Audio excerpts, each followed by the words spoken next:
열십자입니다. 옛날 글자에는 이런 모양으로 표현이 되었던 게 우리가 알고 있는 이런 모양으로 변했습니다. 이 옛날 글자는 새끼줄을 표현한 겁니다. 그래서 이게 숫자를 나타내기도 했는데, 예를 들어서 매듭을 하나 묶으면 10, 두 개 묶으면 20, 세 개를 묶으면 30, 이런 식으로 표현을 했던 거죠. 그래서 이 글자는 이렇게 새끼줄이 있을 때 이 모양이 됐겠죠. 가운데 매듭을 하나 묶은 모양입니다. 그런데 이렇게만 글자를 표현하면 그냥 줄 하나만 걷을 때랑 이렇게 선을 하나만 걷을 때랑 차이가 별로 없겠죠. 그래서 이 점을 이렇게 획을 그어서 모양을 바꾸었습니다. 그게 우리가 알고 있는 이러한 형태의 글자가 되었습니다. 5입니다. 옛날 글자에는 이렇게 막대기를 5개를 그어서 숫자 5를 표현하기도 했습니다. 그런데 이렇게 표현하자니 너무 길죠. 그래서 첫 번째와 마지막 막대기는 그대로 살려두고 가운데 있는 3개의 막대기를 이렇게 X로만 표현을 했습니다. 그래서 옛날 글자에는 이러한 형태의 글자가 숫자 5를 나타내는 글자였습니다. 이게 지금의 글자와 어떻게 한 부분 한 부분 연결이 되는지 보도록 하겠습니다. 먼저 이 윗부분은 이렇게, 아랫부분은 이렇게 됐고요. X에서 한 축은 이대로 됐습니다. X의 나머지 부분은 똑바른 데서 빨리 쓰다 보면 약간 이런 모양으로도 변했죠. 이걸 다시 써보면 이런 모양이 됐을 겁니다. 그래서 X의 나머지 부분이 약간 이렇게 기울었던 것이 꺾어지기도 하면서 이런 모양으로 변해서 숫자 5를 나타내는 글자가 되었습니다. 이 글자의 옛날 모습은 크게 2가지 정도였습니다.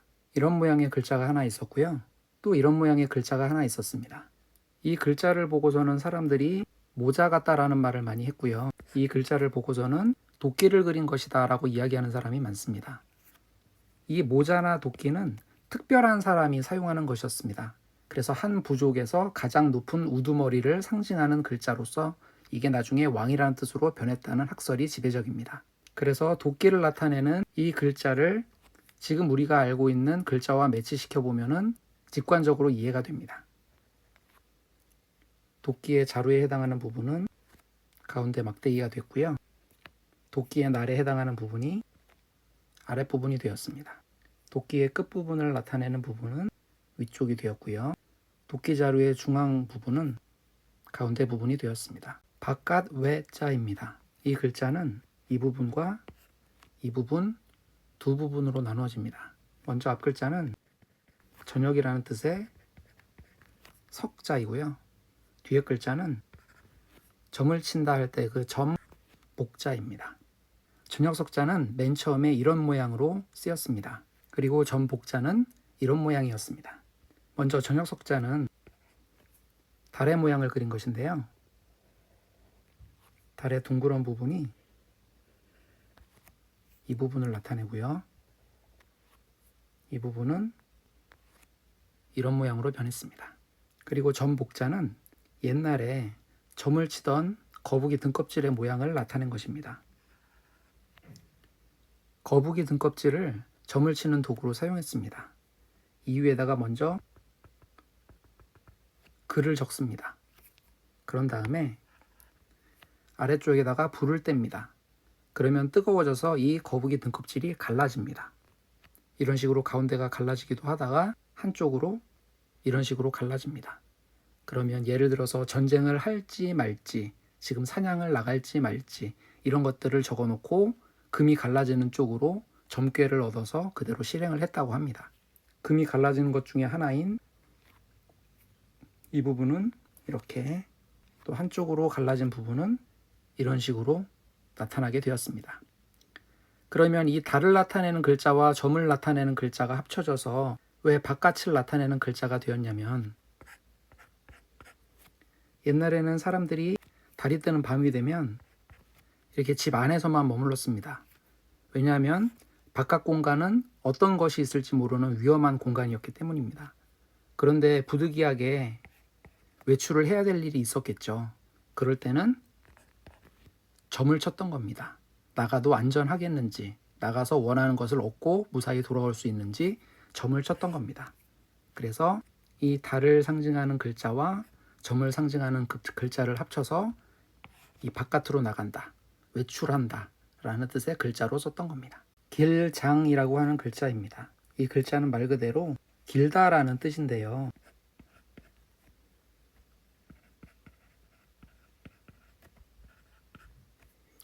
글자 중에 늙을 노자라고 하는 글자가 있습니다. 이 글자와 어원이 같습니다.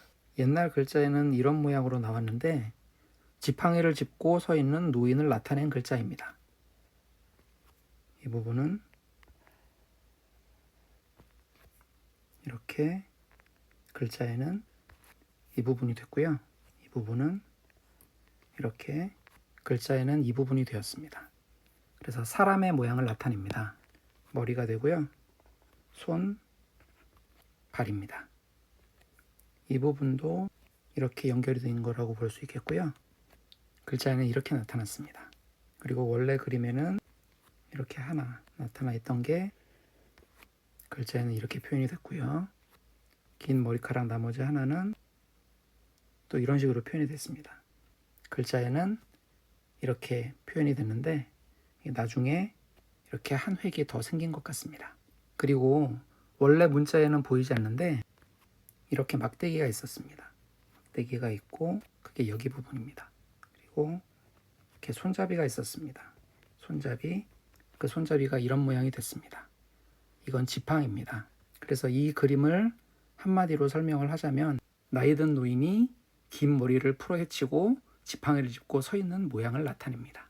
그래서 머리가 긴 모양에서 길다라는 뜻도 나왔는데 이게 나중에는 우리말에서도 무슨 장이라는 말을 많이 쓰죠. 예를 들어서 회장, 사장, 부장이라는 말들을 할 때 다 장이 붙습니다. 이건 어떻게 된 거냐면 우리가 방금 봤듯이 머리가 긴 노인을 나타내는 글자인데 이 머리가 긴 노인들은 옛날에 경험이 많은 사람들이었습니다. 그리고 이 경험이 많은 사람들이 한 부족의 우두머리가 되었죠. 그래서 어떤 회사의 우두머리, 어떤 부서의 우두머리, 그런 우두머리를 가리키는 말로 변했습니다.